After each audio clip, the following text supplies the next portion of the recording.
नहमदुहु व नुसल्ली व नुसल्लिमु अला रसूलिहिल करीम।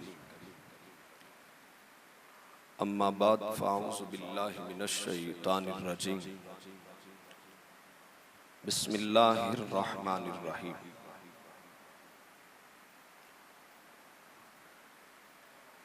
व मिनन नासि मन यक़ूलु आमन्ना बिल्लाहि व बिल यौमिल आखिरि व मा हुम बिमुमिनीन। व क़ाला रसूलुल्लाहि सल्लल्लाहु तआला अलैहि वसल्लम इन्नी तरक्तु फ़ीकुमुस सकलैन मा इन तमस्सक्तुम बिही लन तदिल्लु बादी अहदुहुमा अअज़मु मिनल आखिर। अव्वलुहुमा किताबुल्लाह हब्लुम ममदूदुम मिनस समाई इलल अर्द व इत्रती अहलु बैती वलन यतफर्रका हत्ता यरिदा अलैहिल हौद फंजुरू कैफ़ तख़लुफ़ूनी फ़ीहिमा कमा क़ाला रसूलुल्लाह सल्लल्लाहु तआला अलैहि वसल्लम इन्नल्लाह व मलाइकतहु युसल्लूना अलन नबी या अय्युहल्लज़ीना आमनू सल्लु अलैहि वसल्लिमु तस्लीमा। अस्सलातु वस्सलामु अलैका या सय्यदी या रसूलल्लाह व अला आलिका व अस्हाबिका या हबीबल्लाह। दरूद व सलाम पढ़ें। अस्सलातु वस्सलामु अलैका या सय्यदी या रसूलल्लाह व अला आलिका व अस्हाबिका या हबीबल्लाह। रब्बि शरह ली सदरी व यस्सिर ली अमरी वहलुल उक़दतम मिन लिसानी यफ़क़हू क़ौली। अल्लाहु काफ़ी क़सदतुल काफ़ी वजदतुल काफ़ी लिकुल्लिन काफ़ी कफ़ानिल काफ़ी वलिल्लाहिल हम्द।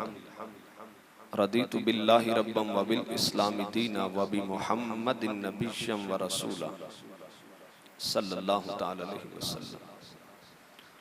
तमाम हम्द व सना तारीफ़ व तौसीफ़ अल्लाह तबारक व तआला की ज़ात पाक के लिए है जो सारी कायनात का खालिक व मालिक है। हम अपने रब की तरफ से आए हैं, उसी की तरफ हमने लौट कर जाना है। हम सबको हमारे परवरदिगार ने अपनी इबादत और अपनी बंदगी के लिए पैदा फरमाया है। उसकी हम्द व सना के बाद हुज़ूर नबी करीम रऊफ़ुर रहीम वजह तख़लीक़ कायनात मेरे और आपके आका व मौला हज़रत मोहम्मद मुस्तफ़ा सल्लल्लाहु तआला अलैहि वसल्लम की बारगाह आलिया अपनी महब्बतों का नजराना पेश करने के बाद इज़्ज़त व ताज़ीम के लायक उलमाए किराम व हाज़रीन मोहतरम, अस्सलामु अलैकुम व रहमतुल्लाहि व बरकातुहू। ज़ीनत मसनद सदारत पीर सैयद मरातब अली शाह साहिब ज़ीदा शर्फ़, अल्लाह तबारक व तआला इनका साया शफ़क़त अहले इस्लाम के ऊपर दराज फरमाए। दीगर जो उलमाए किराम मौजूद हैं, अल्लाह तबारक व तआला इन उलमाए किराम के भी इल्म फ़ज़ल और उम्रों में बरकत नसीब फरमाए। चूँकि नमाज असर का वक्त भी करीब होता जा रहा है, तो आपके सामने मैं अपने मसलक अहले सुन्नत इसको बयान करने का नजरिया इस वक्त रखता हूँ कि मुझे यही मौजू दिया गया और इसी मौजू पर मैं आपसे कलाम करना चाहूँगा। वक्त गुजरने के साथ साथ लोगों के अकायद व नजरियात में कमजोरी वाक़ई हो रही है। दूसरे मसलक का आर्जी तौर पर मखसूस अय्याम में गलबा देखते हैं और उसी की रौ में लोग बहने शुरू हो जाते हैं। कुरान मजीद का एक लफ्ज है मुमिनीन। आजकल मुहर्रमुल हराम में यह लफ्ज उनकी मजालिस में कसरत के साथ बोला जाता है, यानी वो अपने मानने वालों को मोमिनीन कहकर पुकारते हैं। जो औरतें बैठी होती हैं उनको मोमिनात कहते हैं। शुरू से ही इस्तिलाहात और अल्फाज चुराना उनका पुराना वतीरा है। मैंने देखा है कि आजकल वो अपनी मजालिस में ये बात भी करते हैं कि आप राफजी अकायद बयान करो और उसको अहले सुन्नत का नाम दे दो। धोखा और फ्रॉड देखें क्या करना है। राफजी अकायद लोगों तक पहुंचाओ और उनको कहो कि ये अहले सुन्नत का अकीदा है। मसलन इनको कहो कि हजरत मौला अली शेर खुदा रदी अल्लाह ताला अन्हु पहले खलीफा हैं। ये अकीदा हम अहले सुन्नत का नहीं है, ये हम अहले सुन्नत का अकीदा नहीं है। वो खलीफा राशिद हैं, लेकिन हमारे यहाँ तरतीब ये नहीं अहले सुन्नत के। हमारे यहाँ तरतीब ये है कि नबी करीम सल्लल्लाहु अलैहि वसल्लम के पहले खलीफा बिला फसल हजरत अबू बकर सिद्दीक रदी अल्लाह ताला, वो पहले रूहानी खलीफा भी हैं और सियासी खलीफा भी। ये ज़हन में रख लें, ये तकसीम बाद वाले लोगों ने की है, अकाबरीन और असलाफ ने ये तकसीम नहीं की। धोखा देखें कि अकीदा राफजियों का ये है कि हजरत अली पहले बिला फसल खलीफा हैं, तो कहते हैं ये अकीदा बयान करके इसको कहो कि ये अहले सुन्नत का अकीदा, जबकि हमारा ये अकीदा नहीं। यानी जितने राफजियों के अकीदे हैं, सीधे साधे अल्फाज में यूं समझ लें कि राफजी उन्हें कहते हैं जो अहले बैत की आड़ में सहाबा किराम पर जुबान दराजी करते हैं। ज़हन में रखेंगे ये लफ्ज। राफजी किसे कहते हैं? जो अहले बैत की मोहब्बत का ढोंग रचाता है, नाम लेता है, उनके नाम पर मजालिस करता है, लेकिन उनकी मोहब्बत और अकीदत की आड़ में वो सहाबा किराम का बुग़्ज़ और अदावत फैलाता है। ऐसे तबके को कहते हैं राफजी। और एक खारजी तबका भी है कि जो सहाबा किराम का नाम लेता है, उनके नाम पर मजालस करता है, उनकी मोहब्बत की आड़ लेकर वो अहले बैत रिसालत माब सल्लल्लाहु ताला अलैहि वसल्लम के की शान में तनकीस करता है। ये दोनों अफरात व तफरीद पर जो मुश्तमल तबकात हैं, इनसे हटकर हम अहले सुन्नत व जमात हैं। वो मुस्तफ़ा करीम सल्लल्लाहु ताला अलैहि वसल्लम के दोनों ये जो तबकात सहाबा किराम और अहले बैत हैं, इनका अदब भी करते हैं और सरकार की हर निस्बत का हया भी करते हैं। और जो सरकार की दोनों निस्बतों का हया करे, इसे अहले सुन्नत व जमात कहते हैं। कितना सुथरा अकीदा है। ना सहाबा किराम के शान में कोई बदतमीजी करते हैं और ना ही अहले बैत के बारे में कोई बदतमीजी करते हैं। इसी तरह ये लोग अय्याम चुराने में भी माहिर हैं। मसलन हजरत सिद्दीक अकबर रदी अल्लाह ताला अन्हु का कोई यौम आया, उस पर अपना कोई यौम बना लें ताकि लोगों की तवज्जो उधर से हट जाए। मसलन आप 18 जिलहज हजरत शेर खुदा रदी अल्लाह ताला अन्हु गदीर के मकाम पर सरकार ने फरमाया कि जिसका मैं मौला हूं उसका ये हाथ हर बंदे को नजर आया और वो धड़ल्ले से बयान भी करते हैं। हमें इससे गरज नहीं, सरकार जिसको जो शान दे वो उसी की शान है।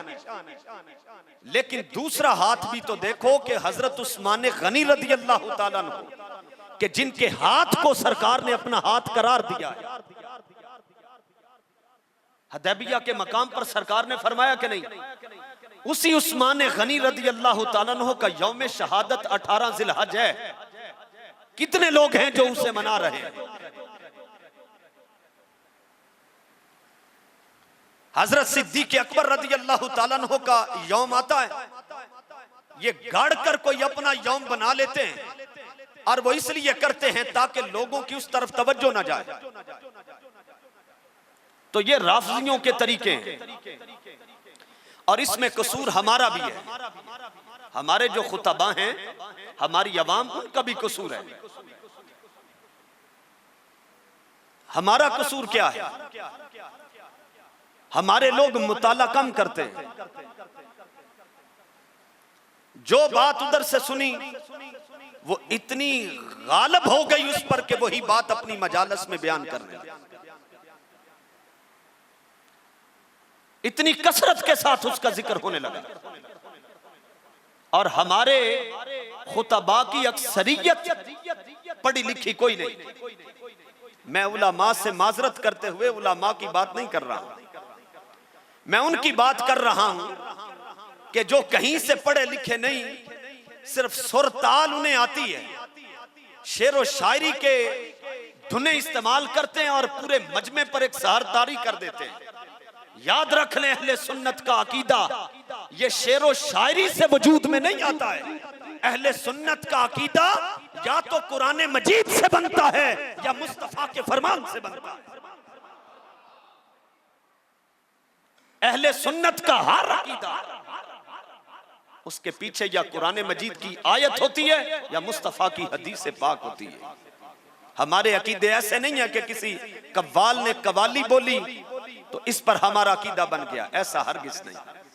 और ना ही हम इसके कायल हैं।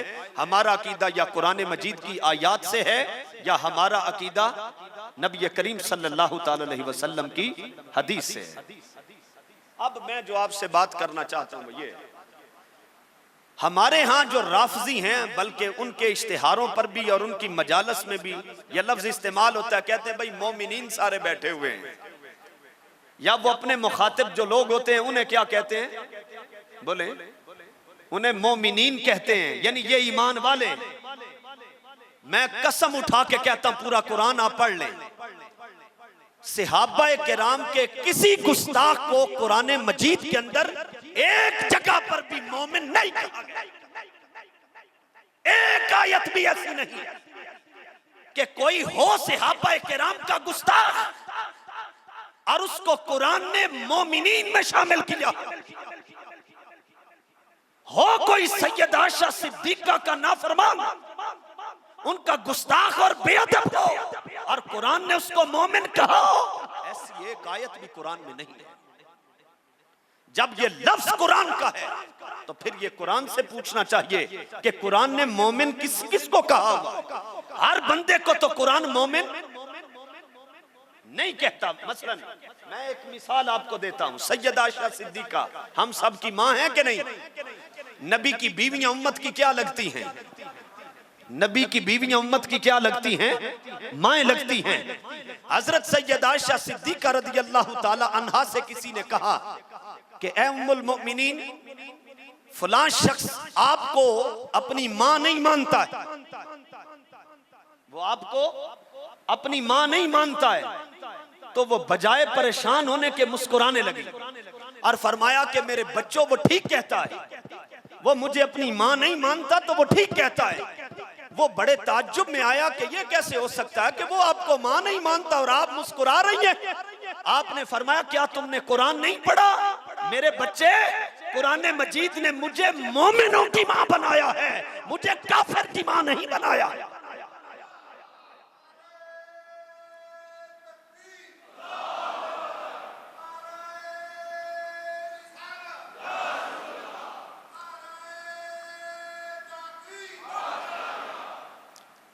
हमें दर्स क्या मिला कि हजरत सैयद आयशा सिद्दीका किन की माँ है?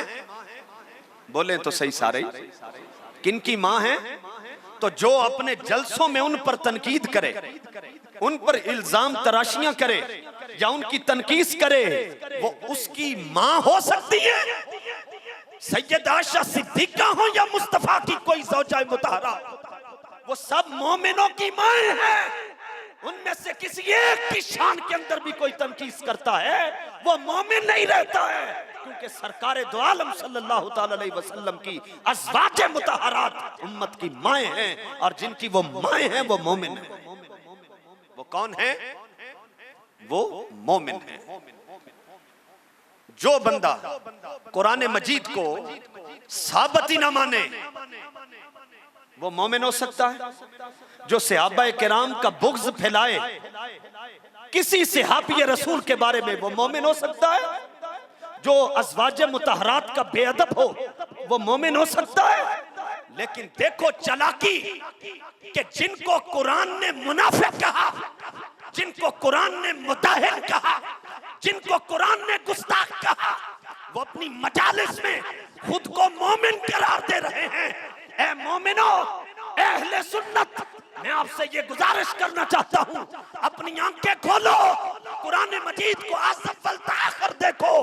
कुरान मजीद ने एक मकाम पर भी किसी गुस्ताखे सहाबा को एक जगह पर भी मोमिन करार नहीं दिया। ये लफ्ज उन्होंने कुरान से चुराया। उन्हें पता था कि ये लोग तहकीक नहीं करते, लिहाजा हुब्बे अहले बैत का नाम लो, जिस मर्जी सहाबी की शान पर जुबान दराजी करो, जिस मर्जी ज़ौजाए रसूल के बारे में गुस्ताखी करो। इनको क्या पता चलना है, हम अपने आप को मोमिन कहने लग जाते हैं ताकि सारे ही हम मोमिन करार देंगे तो लोग हमारी तरफ चले आए। जैसे मैं शाह साहब किबला आपकी खिदमत में ये बात अर्ज करना चाहता हूँ, सरकारे दो आलम सल्लल्लाहु अलैहि वसल्लम के जो असल खानदान के लोग हैं, जिनको सादात यानी सैयदजादे कहते हैं, उनके बारे में हमारे इमाम का अकीदा भी है कि आका तेरी नस्ल पाक में है बच्चा बच्चा, आका तेरी नस्ल पाक में है बच्चा बच्चा नूर का, आका तू है आईने नूर तेरा सब घराना। आज जितने भी चंगड़ तबकात हैं, कौन समझते हैं आप चंगड़ों को? हैं हमारे यहाँ तो चंगड़ ही कहते हैं। चंगड़ों का काम क्या होता है? कभी यहाँ मांग लिया, कभी उधर से मांग लिया, कभी इसके हाथ दर पर, कभी इसके दर पर, कभी इसके दर पर। इसी तरह यही काम मिरासियों का होता है। क्यों जी?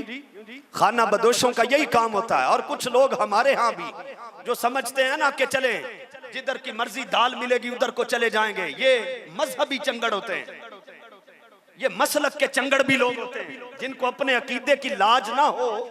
भाई रिश्ता आप नहीं करते किसी दूसरे खानदान में, दूसरी बिरादरी में, तो अपने ईमान का सौदा हर महफिल में हो जाता है। मसल की चंगड़ ना बने, अपने मसलक के खुददार बने। खुदा की इज्जत की कसम, रिज़्क तो अल्लाह जानवरों को और कुत्तों को भी देता है। एक खाना खाने के लिए बंदा किसी की महफिल में चला जाए, उससे बढ़कर भी कोई बेहया हो सकता है। इन्हें जाना इन्हें माना, ना रखा गैर से काम, लिल्लाहिल हम्द मैं दुनिया से मान गया। एक दर के रहें तो ये क्या करते हैं कि चंगड़ों की अक्सरियत आवाजें अच्छी थी उनकी, उनके गले हमसे अच्छे थे, वो इलाके छोड़ के आए तो आकर शाह बन गए। देखें जो 2 नंबर शाह हैं उनका रद्द करना भी 1 नंबर शाहों की मदद और ताउन है। सरकार की नस्ल पाक का हया है कि वो उधर से आए, कोई उधर से मांगता हुआ आया, कोई मिरासी, उसने इलाका बदल कर अपनी जात बदल ली, उसने अपने आप को शाह कहने लग गया। और फिर शाह आस्ता आस्ता कोई बुखारी बना, कोई बन गया, कोई नकवी बन गया, फिर आहिस्ता आहिस्ता वो सैयद बनकर आले रसूल में दाखिल हो गया। और फिर उन्होंने हमारे अकीदों में गड़बड़ करने की कोशिश की।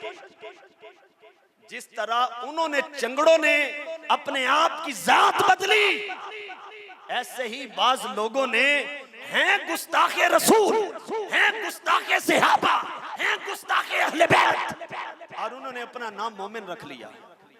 क्या नाम रख लिया है? उन्होंने अपना नाम मोमिन रख लिया है। तो भाई कुरान से तो पहले पूछ लें कि कुरान किन्हें किन्हें मोमिन कहता है, कुरान किन किन को मोमिन कहता है। आए, मैंने एक हदीस पढ़ी थी पहले, उसको सुन लें ताकि मैं ये आयतें पढ़ूं तो ताकि आपका ईमान ताजा हो। सरकार ने फरमाया इन्नी तरक्तु फीकुमुस सकलैन, अपनी उम्मत से खिताब करते हुए सरकार ने फरमाया मैं तुम्हारे अंदर दो चीजें छोड़ के जा रहा हूं, भारी चीजें, सकलैन। और ये भी तस्निया का लफ्ज है, और तस्निया के बारे में ये कायदा है कि दो चीजें जो आपस में जोड़ी जाती हैं तस्निया के लफ्ज में, उनका मिजाज एक होता है, उनका मिजाज एक होता है। मसलन आप वालिदैन कहते हैं, एक माँ होती है एक बाप होता है, दोनों को वालिदैन क्यों कहते हैं? वालिदैन भी तो तस्निया का लफ्ज है। वालिदैन इसलिए कहते हैं कि औलाद से मोहब्बत का मिजाज दोनों का एक होता है। इसी तरह छोटी ईद हो या बड़ी, दोनों को ईदैन कहते हैं, इसलिए कि ईद कोई भी हो उसमें खुशी का मिजाज एक होता है। इसी तरह सरकारे दो आलम सल्लल्लाहु अलैहि वसल्लम ने इरशाद फरमाया इन्नी तरक्तु फीकुमुस सकलैन, मैं तुम्हारे अंदर दो भारी चीजें छोड़ के जा रहा हूं। और पहली क्या है? अव्वलुहुमा किताबुल्लाह, वो अल्लाह का कुरान है, व इतरती यानी अहलु बैती, और दूसरे मेरे अहले बैत हैं। फरमाया ये दो भारी चीजें छोड़ के जा रहा हूं। क्या मतलब था? फरमाया कुरान का जो मिजाज है वही मिजाज अहले बैत का है, जो मिजाज अहले बैत का है वही मिजाज कुरान पाक का है। कुरान जो कहता है अहले बैत वही करते हैं, और अहले बैत जो करते हैं कुरान उनकी ताईद करता है। कुरान और अहले बैत जुदा हो सकते हैं? क्या ख्याल है? कुरान और अहले बैत कभी आपस में जुदा होंगे? उन लोगों के बारे में क्या ख्याल है जो कहते हैं कि कुरान हजरत महदी के पास है? वो जो हमारे पास इस वक्त कुरान है वो इसको साबित शुदा कुरान नहीं मानते, इस कुरान मजीद को वो असल कुरान नहीं मानते। हजरत पीर मेर अली शाह साहब अपने तस्वीया में फरमाते, आप फरमाते हैं कि इन लोगों का धोखा देखो। सरकार फरमाते हैं सकलैन, कि मैं तुम्हारे अंदर दो भारी चीजें छोड़ के जा रहा हूं। एक को कुरान कहा, एक को अहले बैत कहा। सरकार तो फरमाते हैं कि मैं कुरान और अहले बैत दोनों को छोड़ के जा रहा हूं। वलन यतफर्रका हत्ता यरिदा अलैहिल हौद, कुरान और अहले बैत कभी जुदा ना होंगे यहां तक कि ये हौज़े कौसर पर दोनों मेरे पास इकट्ठे आएंगे। पीर मेर अली शाह साहब फरमाते हैं इनका धोखा देखो कि कुरान जो सिकले अकबर है कुरान को छोड़ दिया, और अहले बैत को इन्होंने पकड़ लिया है। कहते हैं कि कुरान तो इमाम महदी के पास है, वो किसी गार में छुपे हुए हैं, कुर्बे क़यामत में वो आएंगे तो असल कुरान उनके पास है, इस वक्त उम्मत के पास असल कुरान नहीं। तो पीर मेर अली शाह साहब फरमाते हैं इनसे पूछो कि अगर कुरान उम्मत के पास इस वक्त मौजूद नहीं तो अहले बैत भी फिर मौजूद नहीं, अहले बैत भी मौजूद नहीं। कि जब सरकार फरमा रहे हैं कि कुरान और अहले बैत कभी जुदा नहीं होंगे, तो जब कुरान उम्मत के पास मौजूद नहीं तो अहले बैत किधर है? और अगर अहले बैत मौजूद हैं तो इस बात को तस्लीम करो कि कुरान मजीद भी उम्मत के दामन में मौजूद है, कुरान भी उम्मत के पास मौजूद है। ये जो कुरान हमारे पास है 30 सिपारों वाला, ये कुरान असल है कि नहीं? बोले असल है। यही कुरान था जो नाज़िल हुआ है, जिब्रील अलैहिस्सलाम इसी को लेकर नाज़िल हुए। यही कुरान मजीद हजरत रसूलुल्लाह सल्लल्लाहु अलैहि वसल्लम के कल्ब अक़दस पर नाज़िल हुआ, और यही कुरान मजीद है जो 14.5 सदियों से उम्मत के सीना बसीना हर तबका दर तबका में ये कुरान मजीद सफर करता हुआ आ रहा है। हमारे किताबों में यही कुरान है, हमारी जुबानों पर यही कुरान है, हमारे दिलों में यही कुरान है। खुदा की कसम कुरान मजीद एक लम्हे के लिए भी उम्मत से जुदा नहीं हुआ, इसलिए कि कुरान अहले बैत के साथ है, अहले बैत कुरान के साथ हैं, अहले बैत भी मौजूद हैं और कुरान भी असली हालत में मौजूद है। अगर आपको इतबार ना आए तो मैं आपको एक मोटी सी मिसाल देता हूं। लाहौर देखा है,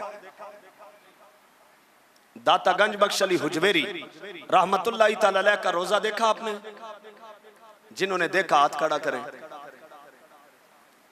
मुझे ये बताएं,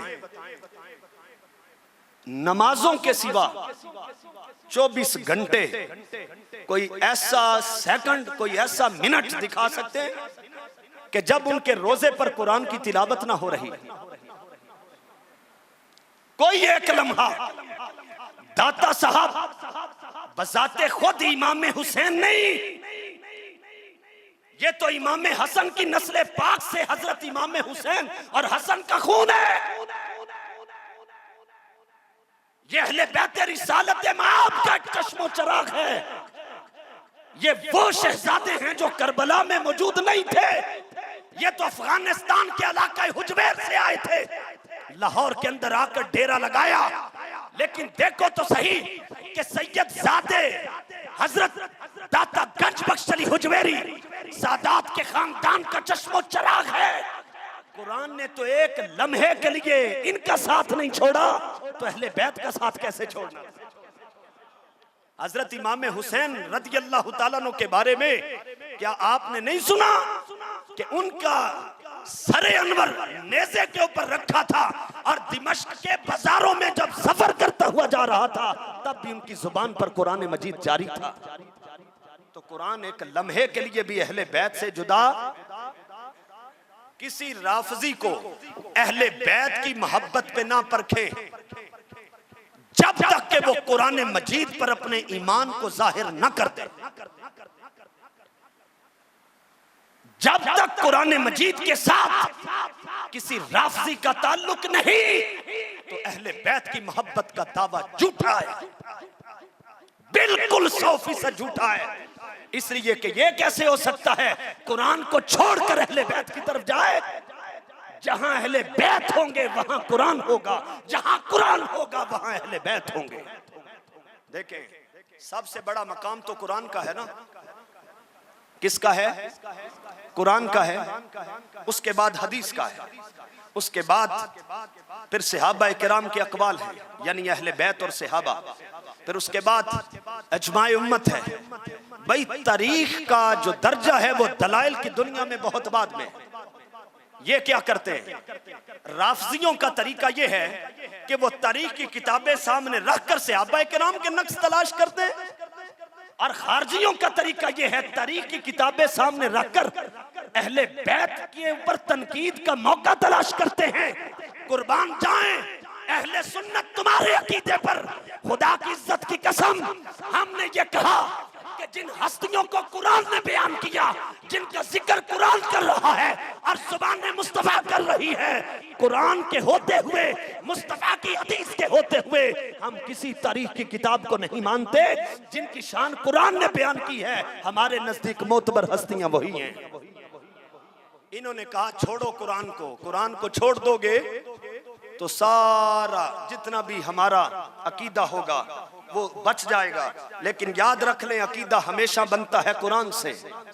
अगर ये कुरान पर ईमान ले आए तो फिर कुरान मजीद में तो हर सहाबी की शान बयान की गई है, हर सहाबी की शान बयान की गई है कि नहीं? बोले।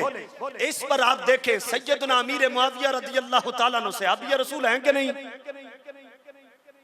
बड़े कम लोग बोले हैं। हजरत अमीर मुआविया रज़ियल्लाहु ताला अन्हु से मोहब्बत करते हैं कि नहीं? मैं उनकी बात नहीं कर रहा कि उनको पोस्ट कार्ड में एक बूढ़े रंग के काले कब्बे ने टैं टैं करते हुए कहा है कि नहीं, हमारे नजदीक मुआविया की कोई तकरीम नहीं, हम उसके इन लफ्जों को जूते की नोक पे रखते हैं। और काले बदबख्त, और तेरी हसीयत और औकात क्या है? तो उनकी बात करता है जिनको इज्जत रब और रसूल ने दी है, जिनके बारे में कुरान के लफ्ज हैं, वकुल्लुम वअदल्लाहुल हुस्ना, अल्लाह ने हर सहाबी से जन्नत का वादा फरमा रखा है। खुदा की इज्जत की कसम, अगर ये हजरत मुजद्दद अल-अफसानी को पढ़े तो आज के मुजद्दद भी जो रिफ्स की गलाजत में अपना मुंह गंदा कर रहे हैं, काश इनको होश आए। ये शेख मुजद्दद जिनको 1000 साल का मुजद्दद कहा गया, अगर ये मकतूबात शरीफ पढ़ लें तो ये पढ़कर भी अपने अकीदतमंदों को सुना नहीं सकते कि जिसमें ये कहते हैं ना, हजरत अमीर मुआविया को गालियां देने वाले इस काले मोटे और बुड्ढे कब्बे को कहता है, जो कहता है हम तकरीम नहीं करते, और ये कहते हैं कि हम इसको आयतुल्लाह का लक़ब देते। आयतुल्लाह का आज हजरत अमीर मुआविया की तौहीन हुई, कोई बोला है? और भाई दिफा करना सहाबी का ये तो सुन्नत मुस्तफा है। लेकिन बोले कोई बंदा हजरत अली की शान में तनकीस करे, अहले सुन्नत का वही अंदाज होगा। किसी सहाबी रसूल की कोई तौहीन करे, अहले सुन्नत का वही अंदाज होगा। लेकिन राफजियों को खुश करने के लिए ये सिर्फ अहले बैत अतहार के बारे में कोई बात हो, उस पे मजालस रखेंगे, उस पर जो महफिलें करेंगे, उसको जवाब देंगे। लेकिन अगर कोई हजरत सिद्दीक अकबर की तौहीन करे, कोई हजरत फरूक आजम के पुतले बनाकर मल्तान के अंदर उसको आग लगाए, आज तक इन्होंने कभी उस पर जुमा भी नहीं पढ़ाया। तो ऐसे ही तो जन्नत नहीं ना मिल जानी, ऐसे ही तो मोमिन नहीं बन जाना कि गैरों से जफियां लगा रहे हैं, गुस्ताखाने से अब्बा को कहते हैं आए हमारे मरकज में आकर आप महफिलें करें। तुम्हारे मुंह पर इससे बड़ा तमांचा क्या हो सकता है कि वो अपने गंद खानों में तुम्हें तो कभी सहाबा की शान बयान न करने दे, और तुम उनको अपने यहां बुलाकर कहते हो कि अपना अकीदा बयान करो। अहले सुन्नत आप गैरतमंद बने, आप सिर्फ अहले सुन्नत की मजालस में हाजिर होंगे, दूसरी किसी मजलस में हाजिर, बोले किसी और महफिल में हाजिर। ये जो बंदे कहते हैं ना असी सारे सुनन टुर जाने, क्या करते हैं? सब कोई सुनने के लिए चले जाते हैं। जो गैर आलिम है, जो आलिम नहीं, वो हर किसी को नहीं सुन सकता शरीयत एतबार से। कुरान मजीद के अंदर ये मौजूद है, जो गैर आलिम है वो हर बंदे को सुन नहीं सकता है। शरीयत ने कानों से भी सवाल करना है कि तुमने किसकी बात सुनी। जब आपको पता कि ये सहाबा किराम का दुश्मन है तो आप उनकी बात क्यों सुनते हैं? बंदा ईसाइयों को सुनने के लिए चला जाए और जाकर कहे कि मैं सुनने गया था, भला क्या कहते हैं, तुझे नहीं पता? ये जो ईसाई हैं, हम इनको लाख मर्तबा कहें भाई हम हजरत ईसा को मानते हैं, वो हम पर कभी एतमाद नहीं करेगा। क्यों? कि जिस नजरिए से वो मानता है उस नजरिए से हम मान ही नहीं सकते। हम यहूदियों को कहें कि हम हजरत मूसा को मानते हैं, वो हम पर ईमान नहीं लाएंगे, इसलिए कि जिस नजरिए से वो मानता है उस नजरिए से हम नहीं मान सकते। इसी तरह आप राफजियों को लाख मर्तबा कहें कि हम हजरत अली से मोहब्बत करते हैं, खुदा की कसम वो कभी भी तुम पर एतमाद नहीं करेगा, इसलिए कि जिस नजरिए से राफजी हजरत अली को मानता है हम कभी भी हजरत अली को उस नजरिए से मान नहीं सकते। वो कैसे?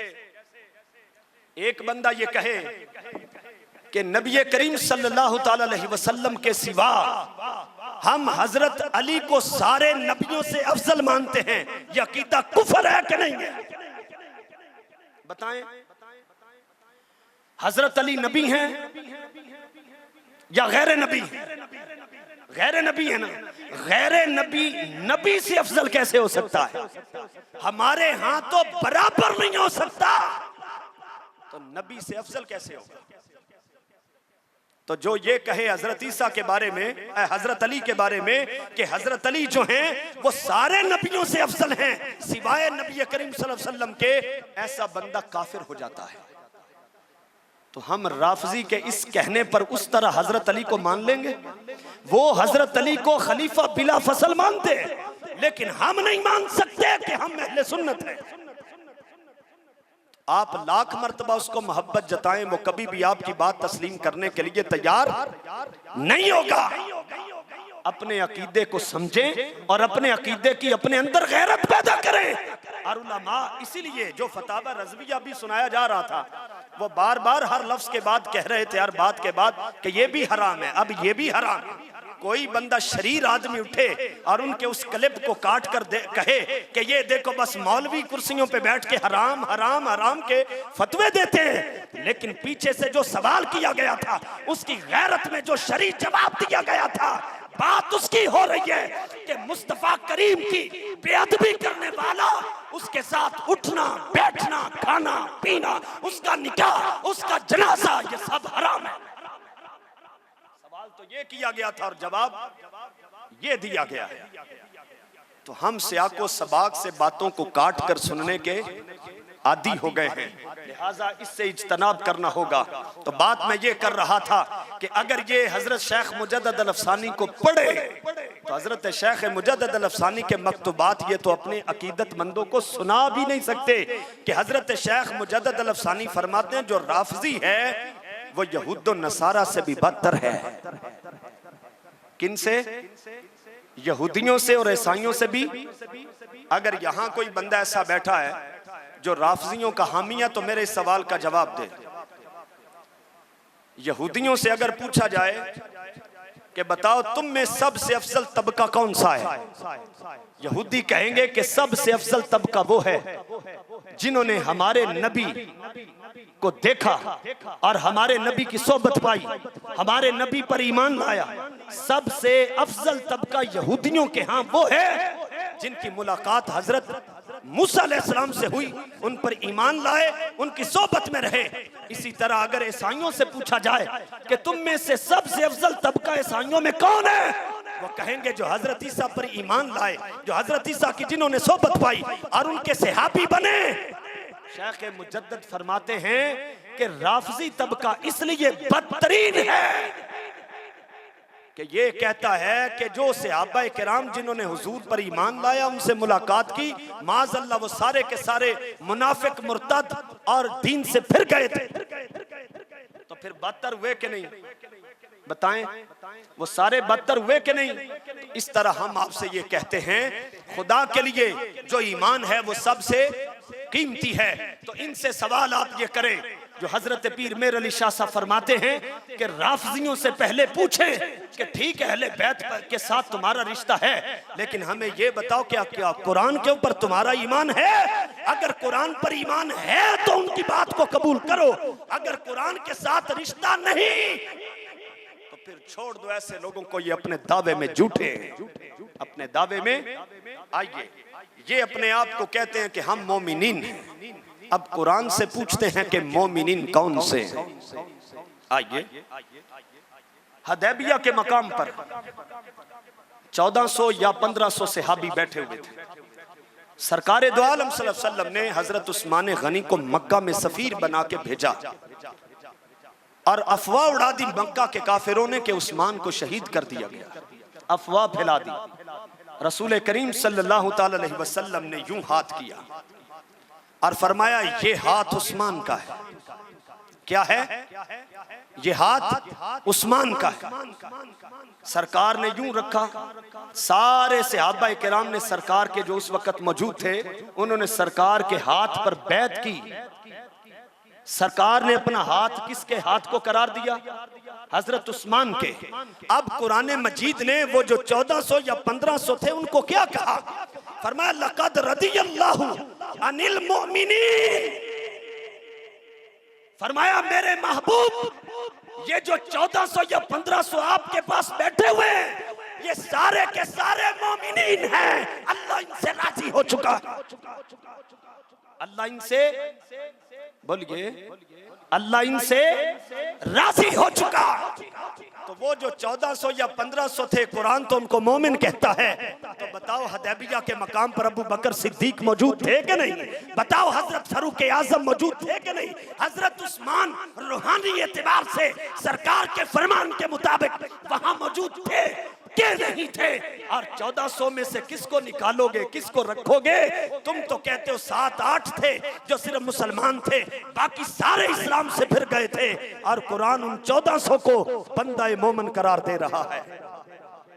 सहाबा किराम को जब तक मोमिन नहीं मानेंगे ये चंगड़ और ये राफजी कैसे मोमिन हो सकते हैं? सहाबा किराम को मोमिन मानने वाला ही असल मोमिन है। आगे चले, कुरान मजीद में कहा गया वाइस गदौता मिन अहलिका तुबव्विउल मुमिनीन, ये लफ्ज़ आया ना कुरान में मोमिनीन का। ये ग़ज़वा उहद के बारे में ये आयत नाज़िल हुई। और उहद के मैदान में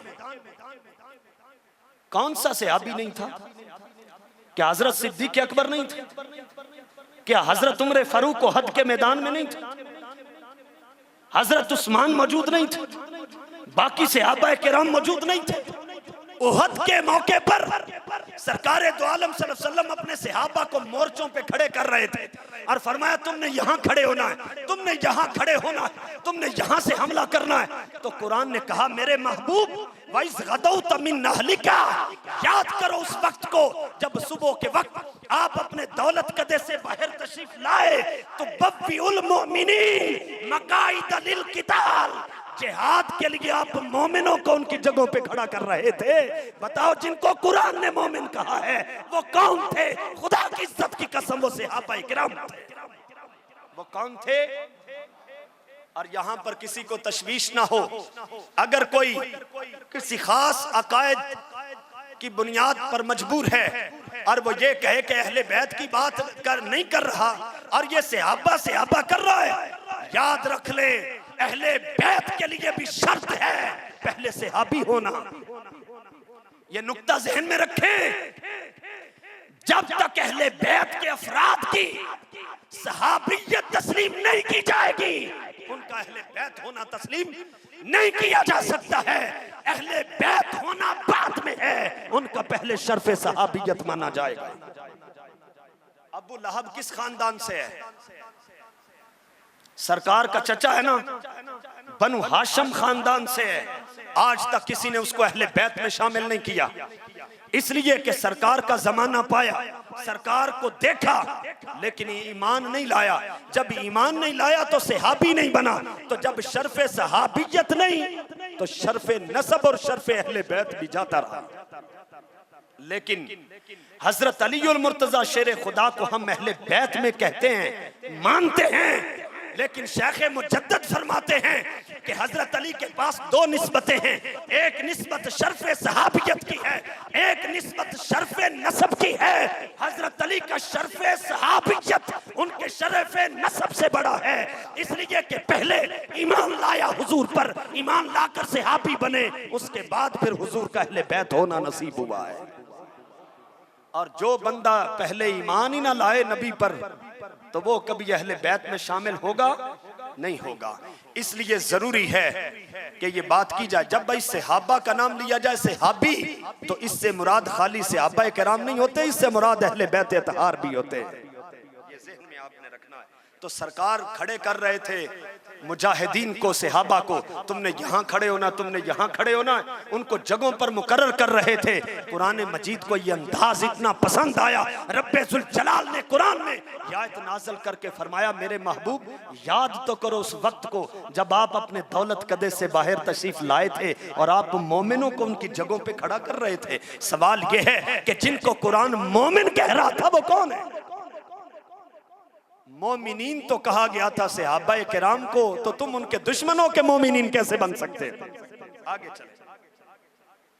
ग़ज़वा बदर आया, इस्लाम की पहली जंग है जो कुफर के साथ लड़ी गई। अब हुआ ये कि सहाबाए किराम थोड़ी तादाद में थे, 313, ठीक है, और वो 313 की तादाद में थे, तो आगे जो काफिर थे उनकी तादाद 1000 से भी ज्यादा थी। तो सहाबाए किराम इनके पास ना हथियार थे ना सवारियां थी, और ये तो सफर करके यहाँ बदर के मैदान पे आए थे। और रमजानुल मुबारक का महीना था कि टांगे भी आधी आधी रेत के अंदर दनस जाती थीं, रोजे भी रखे हुए थे। हमारी तरह कोई 100 डिशें सामने रखकर वो रोजे नहीं खोलते थे, ना रखते थे। खजूरें खाकर या पानी पीकर वो रोजे रखते और इसी से खोलते थे। मगर उनके ईमान का आलम ये था, उन्होंने सरकार से ये नहीं कहा आका हमारी तादाद थोड़ी है, हथियार थोड़े हैं, सवारियां नहीं हैं। इसी तरह वो नंगे बदन नंगे पांव चले गए बदर के मैदान में, और वो रेत के अंदर इतने इतने उनके पांव भी दनसे हुए थे। और उस वक्त सरकार ने दुआ की और सरकार उनसे बातें कर रहे थे।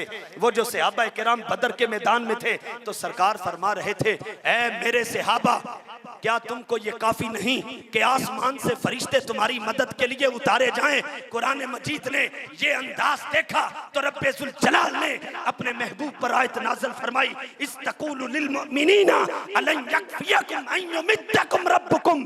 फरमाया मेरे महबूब याद करो जब आप मोमिनीन से कह रहे थे कि क्या तुम्हें ये काफी नहीं कि तुम्हारा रब फरिश्ते भेजकर तुम्हारी मदद कर दे। तो जिनको बदर के मैदान पर मोमिन कहा, खुदा की इज्जत की कसम वो सहाबाए किराम, वो कौन थे? वो सहाबाए किराम थे। इसी तरह कुरान मजीद में ये अगर आप आयतें देखें कि गज़वा उहद में, मैदान उहद में दौरान जंग एक ऐसा माहौल बना कि जब फतह शिकस्त में बदली और यक बारगी काफरों ने धोखा दे के जब हमला किया, तो वो जो एक फितरी खौफ होता है, वो जरा सा एक लम्हा आया कि सहाबाए किराम इधर उधर हो गए। राफजी तबके और रिफ्स की गलाजत में गंदे वो 2 नंबर सुन्नी जो कहते हैं सहाबाए किराम तो फरार हो गए थे, वो तो भाग गए थे।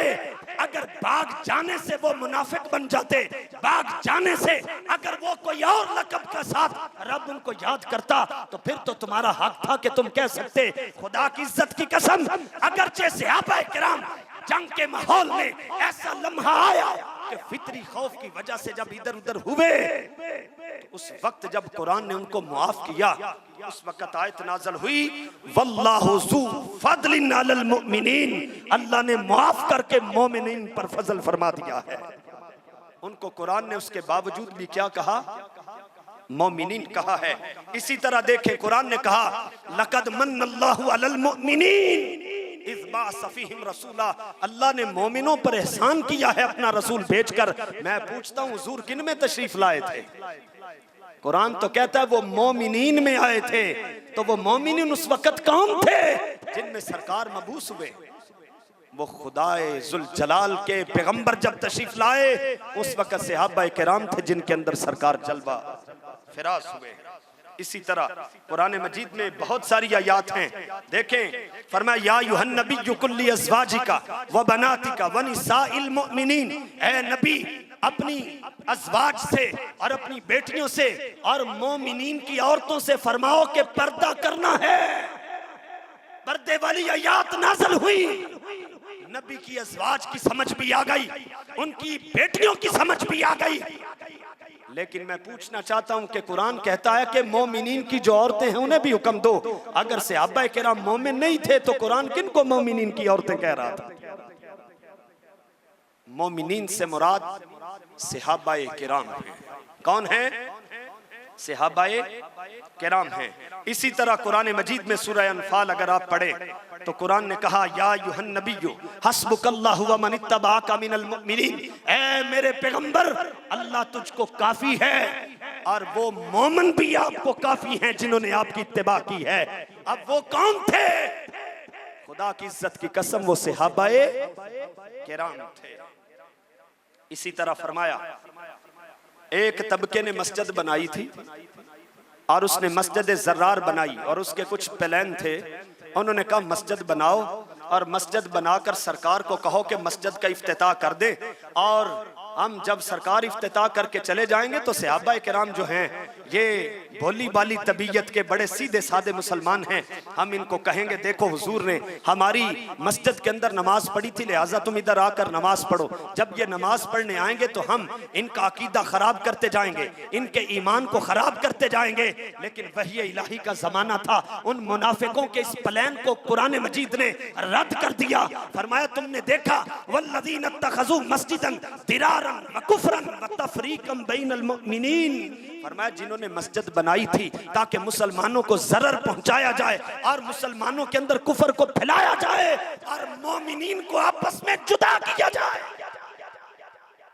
वो कौन से मोमिनीन थे जिनको मुनाफिक आपस में जुदा करना चाहते थे? अगर आप इस आयत का शान नज़ूल भी देखें तो इससे मुराद सहाबाए किराम अलैहिम रिदवान। जब तक सहाबाए किराम की इज्जत और उनका दिफा नहीं किया जाएगा, मैं कसम बाखुदा ये कहता हूँ अहले बैत के वो सच्चे ना मुहिब हो सकते हैं, ना सहाबाए किराम की वो शान की बात कर सकते हैं। लिहाजा हम हर ऐसे शख्स से बेजार हैं जिसका अकीदा खराब है, जो अहले सुन्नत से हट जाए। और आजकल के दौर में वैसे भी इल्म का भूत ऊपर सवार है, नए नए मुजद्दद उठते हैं और नए नए उनके पीछे लोग उठते हैं और उनके पीछे पीछे चलते हैं और कहते हैं कि जो बात इसने कर दी वो हरफे आखिर बन गया है। मैं कहता हूं कि ऐसी ऐसी बात मुंह से निकलती है। एक मुजद्दद साहब ये फरमाने लगे कि जब पसरूर का एक शख्स, उसने वो शेरो शायरी करते हुए उसने सिर्फ खाली मुआविया कहा। क्या कहा? खाली मुआविया कहा। मुजद्दद साहब उठे, ये काबिल तहसीन अमल था उनका। उठे, उन्होंने जाकर कहा, बच्चे जब कोई खाली उनको मुआविया कहता है तो मेरी तबीयत पर गिरां गुजरता है, मेरी तबीयत पर गिरां गुजरता है। वो सहाबी रसूल हैं, लिहाजा उनको अमीर मुआविया रदी अल्लाह ताला अन्हो कहा जाए। पूरे मजमे में एक खामोशी की लहर दौड़ गई। क्यों? क्योंकि उन्होंने ही तो कहा था कि आप उनके नाम के झंडे उठा लेते, आप उनके नाम की शाने बयान करते हैं। क्या वो सहाबी रसूल नहीं है? जहां कफ़े लिसान का हुक्म है, आप किस कदर बेवकूफ बनाया जाता है। भाई शान बयान करने में कफ़े लिसान का हुक्म नहीं, कफ़े लिसान का हुक्म है कि अगर दो सहाबा के दरमियान आपस में कोई तनाज़ा हुआ था, उनका आपस में कोई इख्तिलाफ हुआ था, तो उन दोनों के इख्तिलाफ को बयान न किया जाए, उसके बारे में बंदा फैसला न करे, उसका फैसला रब रसूल पे छोड़ा जाए। हमारा काम यह है कि जिस सहाबी रसूल पर कोई इल्जाम लगाता है या उसकी शान में तौहीन करता है, हमारा हक बनता है कि हम उनका दिफा करें। तो हक ये बनता था कि आज जैसे एक आदमी ने कहा कि हम मुआविया की कोई तकरीम नहीं करते, तो फिर हक तो ये बनता था कि अपने मानने वालों को ये कहा जाता कि तुम्हें चाहिए कि तुम इसके खिलाफ ऐलान बरात करो और इसको बताओ कि हम नहीं मानते इन्हें, हमारा इनके साथ कोई ताल्लुक नहीं। लेकिन ये उनके साथ हर किस्म की मजलिस भी कर रहे हैं, उनके साथ बैठ भी रहे हैं। हाल ये है कि अपने लीडर को कोई कुछ कह दे तो उसके साथ ताल्लुक का खात्मा कर लेते हैं, और अगर कोई सहाबी रसूल की तनकीस करे तो उसके साथ बड़े प्यार और मोहब्बत से भी बैठ जाते हैं। हम ऐसी हर फिक्र पे लानत बेचते हैं, हर ऐसी फिक्र से ऐलान बरात करते हैं। हम खुदा की कसम अहले बैत के भी घर के गुलाम हैं और हम सहाबाए किराम के भी दर के गुलाम हैं। करोड़ों लोग भी पैदा हो जाएं, शेख मुजद्दद फरमाते हैं, हजरत अमीर मुआविया रदी अल्लाह ताला अन्हो सरकार के साथ जो गए थे ना किसी जंग में, तो घोड़े की नाक के अंदर जो गर्द जमी थी ना, बाद में आने वाले तो उस गर्द का मुकाबला भी नहीं कर सकते। किसी ने हजरत मालिक बिन दिनार से पूछा था कि हजरत उमर बिन अब्दुल अजीज अफजल हैं या हजरत अमीर मुआविया अफजल हैं? तो ये मकतूबात शरीफ में लिखा हुआ है। शेख मुजद्दद अल अफसानी ने फरमाने लगे, उन्होंने जवाब दिया कि मुझे लगता है कि तुम्हारा ईमान दुरुस्त नहीं। उन्होंने कहा कि 1000 उमर बिन अब्दुल अजीज भी आ जाए तो हजरत अमीर मुआविया का मुकाबला कभी नहीं हो सकता है, इसलिए कि उन्होंने जागती आंखों से और सर की आंखों से मुस्तफा का दीदार किया। और रही बात अहले बैत अतहार अलैहिमुर रिदवान की, तो हजरत अलीउल मुर्तजा शेर खुदा जन्नत के सरदार हैं। हजरत सैयदा खतून जन्नत वो जन्नत की औरतों की सरदार हैं, और हसन हुसैन जन्नती जवानों के सरदार हैं। हम अपने सरदारों के साथ मुखालिफत कैसे कर सकते हैं? लेकिन जिस नबी की जुबान से ये निकला कि हसन हुसैन जन्नती जवानों के सरदार हैं, उसी नबी की जुबान अक़दस से ये भी निकला है अबू बकर और उमर ये जन्नती बुजुर्गों के सरदार होंगे। और उलमा ने इसका फर्क ये किया है कि जो बंदा 40 साल से पहले पहले फौत हुआ वो शरीयत ने जवानी में तस्लीम किया है वो हिस्सा उम्र का, और जो 40 साल के बाद दुनिया से जिसने पर्दा किया वो जवानी नहीं बल्कि बढ़ापे में फौत हुआ है।